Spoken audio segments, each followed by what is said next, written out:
We're back in ARK design reviews, as you can see here, the Allosaurus. The Allosaurus looks a little bit awesome, bro, once again, but otherwise, it's pronated wrists. Are these wrists pronated? These are actually not super pronated from what I see here. Anyways, let's continue. A Margosaurus' spine shouldn't go all the way throughout its back. I mean, a moderate amount of spine for a Margosaurus is fine, but this is a little bit much, don't you think? Ankylosaurus has way too many spikes, so that's all there is for Ankylosaurus. Arthropleura. There's not much to talk about Arthropleura. Literally every single creature's problem in terms of accuracy in this game is the fact that they were made to be more awesome, bro, than than in reality. But otherwise, this is fine. Beelzebuffo. Brontosaurus, that head over here looks more like a Brachiosaur. This Brontosaurus should look a bit more like an Apatosaurus. Yeah, this is where problems start to begin. This Brontosaurus does not look like an Apatosaurus, even though it's supposed to be very closely related to the Apatosaurus. Carbonemys' spikes, of course, they do have a little bit of problem in terms of accuracy, but otherwise, this is not a bad design when it comes to accuracy, even. Anyways, moving on. There are no pronated wrists in this Carcharodontosaurus, which I quite like. You know, in every other game, the dinosaurs, especially this type, has all those crazy pronated wrists that no one could really just let go of for whatever reason. Carcharodontosaurus and Ceratosaurus definitely look very awesome, bro. But this is ARK and not Jurassic World. For ARK, this is fine. It's just awesome, bro. And there really isn't that much to talk about. Its head is fine, its body is fine. Besides all those spikes, of course, but everything else is fine. Chelicotherium doesn't have those claws, unfortunately, but otherwise, there really isn't much to talk about when it comes to the Chelicotherium. Compy, of course. Compy is, well, got a little bit of a problem in its neck feathers, but otherwise it's fine. Daeodon actually looks good. Deinonychus, though, not so much in terms of accuracy, but they bother to give it feathers, which I really like, actually. As, you know, Deinonychus, all these dromaeosaurs were portrayed as super scaly, but that couldn't be farther from the truth. Here's where the bad things kind of begin. We got the Dilophosaurus, which is inspired by Jurassic Park, so that is why it has all those frills, which is definitely not accurate to the Dilophosaurus in real life. Dimetrodon looks more like a lizard than, you know, Dimetrodon looks like a synapse lizard, sail lizard. I can't help but feel it looks way too lizardy. Is that how you describe it? Dinopithecus over here looks a little bit more like a mandrill, when in fact it should look a little bit more like a baboon, because Dinopithecus and baboons are extremely closely related.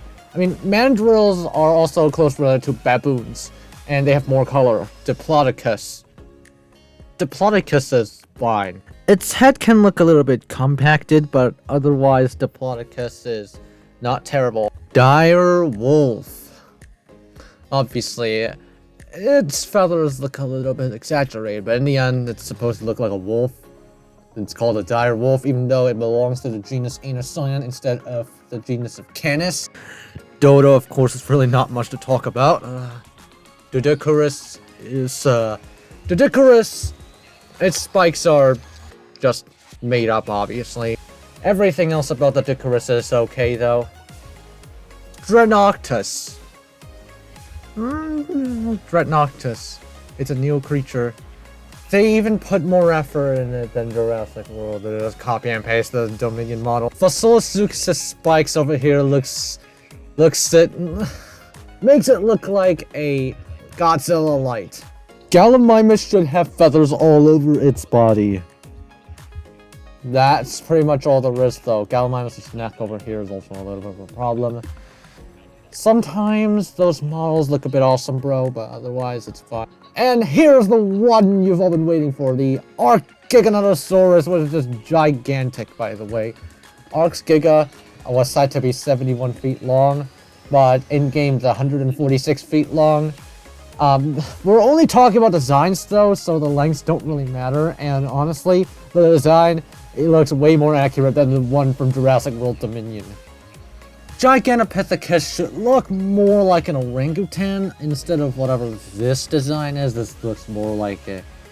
This doesn't even look like a gorilla. This looks something from... This looks like a Yeti. Speaking of the Yeti is actually in the game, and Gigantopithecus looks a whole lot like the Yeti in that game. Gigantoraptor is colorful, and all those antenna-like things are just kind of ridiculous on the Gigantoraptor side. Otherwise, Gigantoraptor is fine. Hyenodon does look like a hyena. That's cool. Iguanodon looks somewhat anorexic, especially its limbs were, you know, that stereotypical thin female? That's literally it for this Iguanodon's limbs. No offense to any thin females out there. Anyways, we have the Kairuku, which is... Its patterns look like it's from a game, obviously, so there's really nothing else to it. Oh my god, I like this Caprasuchus. I like how they did not depict it as that tall-ass croc. They actually treated it as if it... They actually gave it a lower posture, which is definitely a huge plus for me. Introsaurus' spikes are a bit too exaggerated, although... To be fair, it's from a game that is supposed to be awesome, bro. Not much to complain about Lystrosaurus. Mammoths? Oh, gosh. Its tusks are just way too cool to be accurate. Goodness gracious. And its body as well. It looks a little bit more like a monster instead of an actual mammoth. This is probably one of the first times where I actually call something not very good. In ARK. Well, this is the first time I should call it terrible.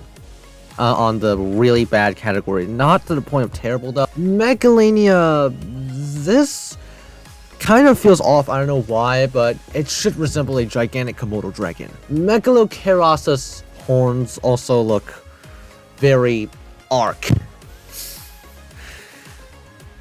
I mean, its body is fine. Its horns are just ARK. Literally ARK. Megalosaurus just doesn't feel too much like a Megalosaurus. A little bit more like this, you know. Its skull feels a little bit... Its skull feels a little bit too, you know, it's not long, it's not broad, it's tall. Yeah, that's probably the best way to describe it. As well as that, it presumably has feathers on its... not feathers like fur and stuff on... No, not fur, feathers, because Megalosaurus is not a mammal. But I feel like that design is still a little bit eh. I'm glad I can go through all of it because Megatherium, this should look like a giant ground sloth. This does not look like a giant ground sloth. I wish I could say ARK.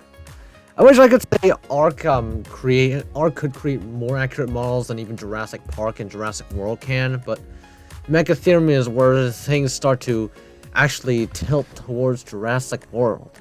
Not so much to talk about, Mesopithecus.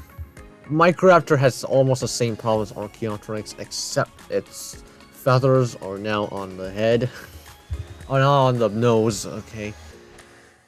Moschops' model feels like an outdated model you see in a bunch of other games, like for example Dino Zoo. It does not have those crazy folds. It just looks like a regular old animal like this. Also, its head also looks a bit off compared to IRL. It's shown to be a bit more compact than this, and also has exaggerated features. Of course, there are still a bunch of creatures that I haven't, I haven't covered, but we'll do it in another video. So, thank you guys for watching. Hope you enjoyed it. I'll see you all on the next one.